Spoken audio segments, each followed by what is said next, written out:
जो फूलन देवी जी हैं, उनका गांव जालौन जिला के कालपी तहसील के अंदर शेखपुर गुढ़ा गांव में जमुना नदी के किनारे जो बीहड़ का गांव है, उस बीहड़ के गांव में 1963 में पैदा हुई थी।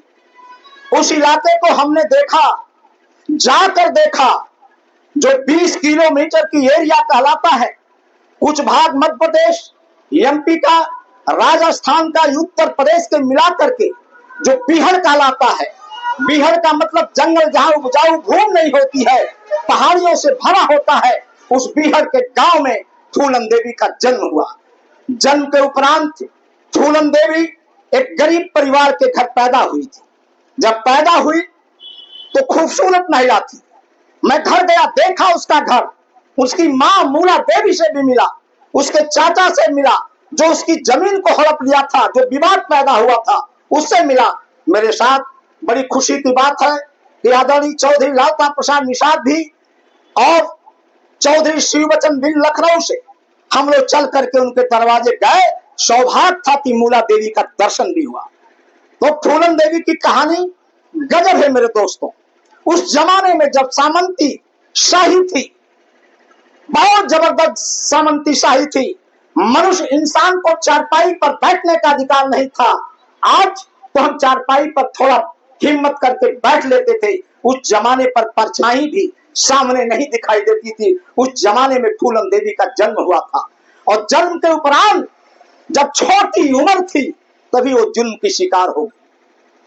छोटी उम्र में फूलन देवी जुल्म के शिकार हो गई और छोटी उम्र में भी जुल्म के खिलाफ लड़ने का आमादा रखने वाली का नाम था फूलन देवी। और पट पट पर लड़ी फूलन देवी ने। दुर्भाग्य था उसकी शादी नाबालिग उम्र में हो गई। वहां से भी उसको इज्जत आबरू नहीं मिल पाई, छुट्टी छुट्टा हो गई।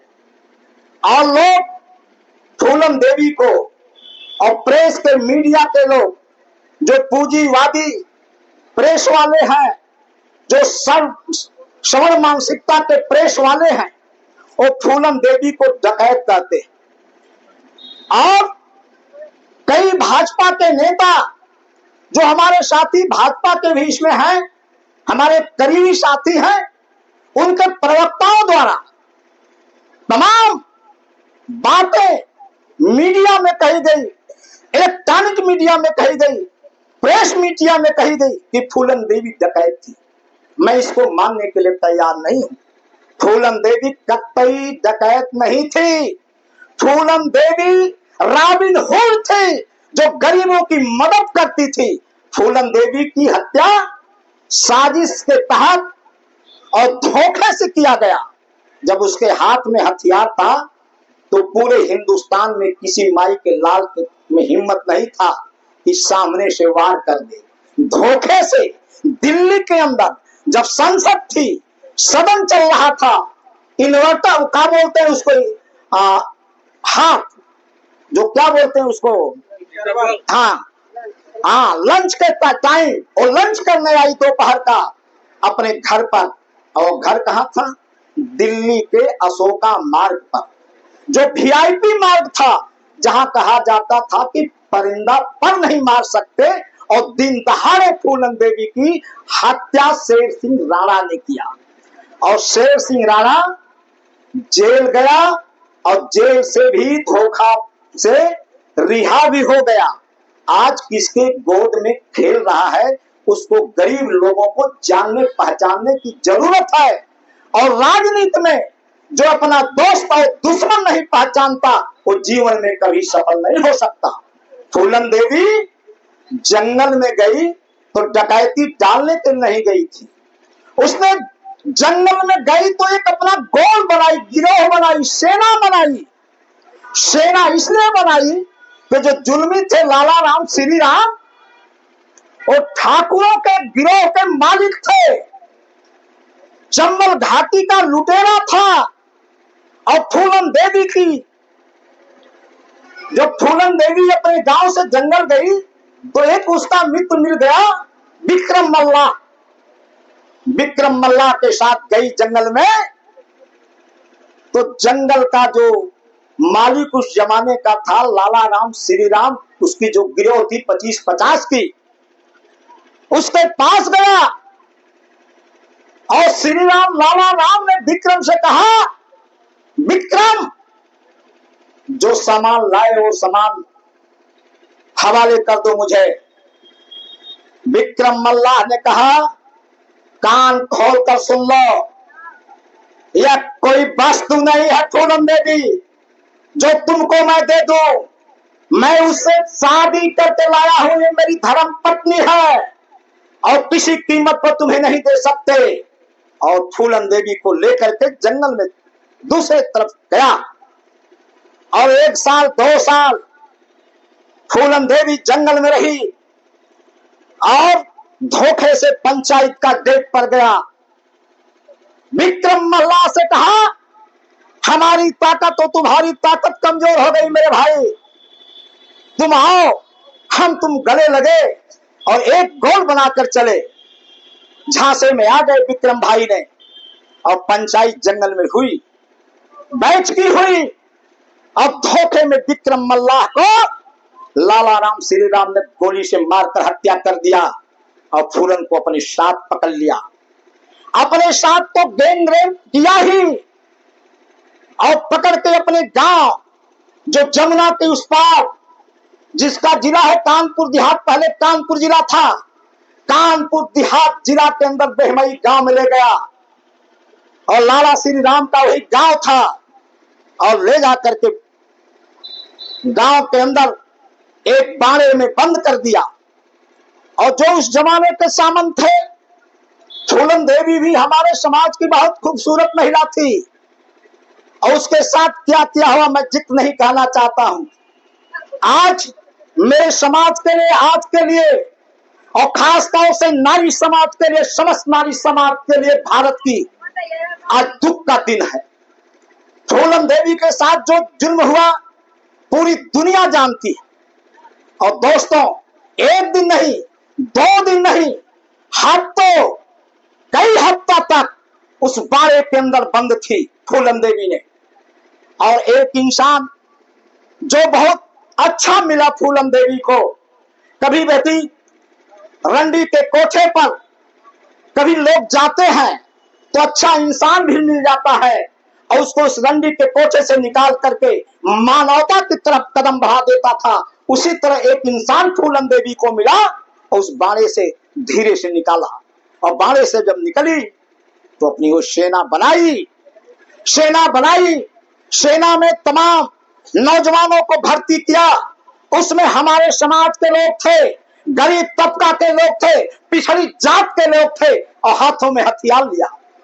और उस जमाने में जब फूलन देवी किसी गांव में जाती थी तो प्रशासन के लोग की हिम्मत नहीं कि फूलन देवी फलाना गांव में गई है, मैं जाऊं वहां, नहीं जा पाते थे। पता चला कि फूलन देवी तलवल मोड़ पर आई है, रमेश यादव के गांव में बैठी है। कप्तान को पता था, लेकिन कप्तान ने अपना आदेश देता था एडिशनल एसपी को, कहता था वहां फूलन है, जाओ एक डालो पकड़ो। एडिशनल ने सीओ को, सीओ ने थाना इंचार्ज को, थाना इंचार्ज ने अपने हल्के के दरोगा को, दरोगा ने अपने सिपाही को, सिपाही ने होमगार्ड को। इसलिए कि किसी की हिम्मत नहीं करती थी कि फूलन देवी उस गांव में गई है तो जाओ पकड़ लो।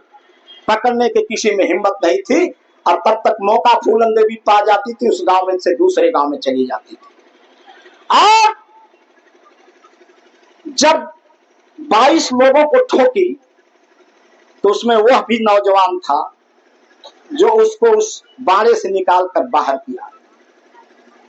फूलन देवी ने कहा कि तुम कैसे इस बाड़े के अंदर, इस लाइन के अंदर तुम कैसे हो, तुम इधर से हटो। हटा करके जब मारी तो पूरा हिंदुस्तान हिल गया। उत्तर प्रदेश में बीपी सिंह की सरकार थी और पूरा प्रशासन हिला और मारने के बाद फूलन देवी जिन जिन गांव में पनाह लेती थी, मेरे भाइयों नोट कर लो कान खोल करके, बिहार के इलाके का जो निषादों के गांव, केवट के गांव थे, जो गरीब जातियों का, पिछड़ी जातियों का गांव था, उस गांव में जो पनाह लेती थी, उन बाबुओं को, सामंतियों को पता चलता था कि फूलन देवी इस गांव में पनाह ली थी, तो उस गांव के लोगों पर भी जुल्म हुआ करता था उस जमाने में। लेकिन दोस्तों मैं कहना चाहूंगा, फूलन देवी ने जब अपने हाथ में हथियार लेकर के दर दर भटक रही थी, चल रही थी, तो किसी की माई के औकात नहीं थी कि उसको पकड़े। न पुलिस प्रशासन पकड़ सका, न सरकार पकड़ सकी, न कोई गुंडा मवाली पकड़ सका। कैसे फूलन देवी गिरफ्त माई जानती है? हिंदुस्तान की सबसे मजबूत प्रधानमंत्री, जो भारत और पाकिस्तान को दो टुकड़े में करने वाली लौह महिला श्रीमती इंदिरा गांधी ने पहल किया, और इंदिरा गांधी के पहल पर फूलन देवी ने सरेंडर किया। अर्जुन सिंह मुख्यमंत्री थे, और एक वो लगाया गया था गुप्तचर आदमी, इंदिरा गांधी ने भेजी थी, और समझौता हुआ कि मैं उत्तर प्रदेश की पुलिस के सामने सरेंडर नहीं करूंगी, मैं एमपी के पुलिस के सामने सरेंडर करूंगी। और उसने दो मांग रखा, एक तो पुलिस हमें एमपी में गिरफ्तार करेगी, मैं वहां सरेंडर करूंगी, और गिरफ्तारी होने के बाद मेरे भाई को नौकरी मिलना चाहिए। ये समझौता इंदिरा गांधी से किया फूलन देवी ने। बीच का जो रास्ता निकाला गया, और लाखों लाख लोगों के बीच में जाकर के एमपी में अर्जुन सिंह के सामने उसने अपना हथियार रख दिया। ग्वालियर हथियार रख दिया, और हथियार रखने के बाद 11 साल जेल में रही 11 साल। और 11 साल जेल में रहने के बाद फूलन देवी का दर्द कोई नहीं समझा तो मेरे समाज के लोगों ने समझा, और समझा इस बात के लिए, मुझे वो दिन याद है, लखनऊ का बेगम महल हजरत पार्क, फूलन देवी की रिहाई के लिए उस बेगम महल हजरत पार्क में लाखों लाख की संख्या में महिलाएं, पुरुष, नौजवान लड़के लेकर बैनर, झंडा कि फूलन देवी के रिहा करो नारों के साथ उस बेगम महल हजरत पार्क में गए। और समाज के उस जमाने के जितने भी नेता थे, उसमें माननीय लालता चौधरी प्रसाद निषाद जी जो हमारे बीच में है वो भी थे, और माननीय मुलायम सिंह यादव उस कार्यक्रम में आए। उन्होंने घोषणा किया कि फूलन देवी आज से जेल में नहीं रहेगी, और हमारे ताकत को देख करके, हमारे बल को देख करके मुलायम सिंह ने उसको रिहा करने का फैसला लिया। और फैसला ही नहीं लिया, हिंदुस्तान की सबसे बड़ी पंचायत में, लोकसभा में एक नहीं 2 बार भेजने का काम किया, और भेजा। और फूलन ने पूरे हिंदुस्तान में घूम घूम करके अलग जगा रही थी, समाज को जगा रही थी, और उसी दायरे में गाजीपुर के अंदर भी आई थी। और लंका के मैदान में एक कार्यक्रम हुआ था, जिसकी सौभाग्य था कि जिसकी अध्यक्षता आज जिला पंचायत की पूर्व सदस्य राजकुमारी बिन जी कर रही हैं। उस मीटिंग की अध्यक्षता वही कर रही थी, और उस कार्यक्रम का संचालन मैं कर रहा था। फूलन देवी कहती थी कि गाजीपुर के जिलाधिकारी कान खोल कर सुन लो, तुम कैसा जमानिया में एसडीएम रखा हो, अगर उस एसडीएम ठीक से काम नहीं करेगा तो हम ठीक करने के लिए जमानिया पूछ कर दूंगा। उस जमाने का जिलाधिकारी कहा, सर हो जाएगा, काम हो जाएगा, क्या उसको हटाओ, ठीक से काम नहीं करता तो हटाओ, नहीं ठीक से काम करना पड़ेगा। हम लोगों के सामने की बात है मेरे दोस्तों। तो फूलन देवी की कहानी बहुत लंबी है, इतिहास बहुत लंबा है, संघर्ष बहुत लंबा है, बहुत बड़ा संघर्ष है। अब फूलन देवी कायर और बुद्धिल नहीं थी। आज की महिलाएं अगर न्याय नहीं मिलता है तो आत्महत्या कर लेती। फूलन देवी भी चाहती कि आत्महत्या कर लूं तो कर लेती, और सोच रही थी आत्महत्या करने के लिए कि मेरे ऊपर क्या क्या गुजरा, मैं आत्महत्या कर लूं। फिर कहा कि अरे मैं आत्महत्या कर लूंगा तो समाज को संदेश कैसे जाएगा, और समाज को, नारी समाज को, पूरे भारत की नारी समाज को संदेश देने के लिए हाथ में असलहा उठाया, बंदूक उठाया। अपने जो सरकार ने काम नहीं कर पाई वह काम फूलन देवी ने किया। आज हमारे बीच में फूलन देवी नहीं है, लेकिन उसका विचार आज उनकी बलिदान दिवस हिंदुस्तान के हर जनपद में, हर जगहों पर मनाया जा रहा है और संदेश दिया जा रहा है कि हिंदुस्तान के नारी, ए हिंदुस्तान के शोषित पीड़ित जनता, ए दलित भाइयों कान खोलकर सुनो, ए बिननिसादों कान खोलकर सुन लो। आप फूलन देवी के विचारों को अंगीकार करो, फूलन देवी को पढ़ो, अपने हर घरों में एक फूलन देवी की तस्वीर लगाओ, तस्वीर लगाओ, और तस्वीर लगाओगे तो भावना जगेगी, लड़ने की क्षमता बढ़ेगी। इसीलिए हम यहाँ फूलन देवी का कार्यक्रम कराते हैं कि हमारे नौजवानों में, हमारी माताओं में, हमारी बहनों में जज्बा पैदा हो फूलन देवी के विचारों को अंगीकार करने के लिए। मैं ज्यादा न करते हुए, हमारे बीच में बहुत वक्ता है, बहुत भाषण करने वाले की लंबी लिस्ट है, भाषण समाप्त हो गया, दोबारा हम लोग कर रहे हैं।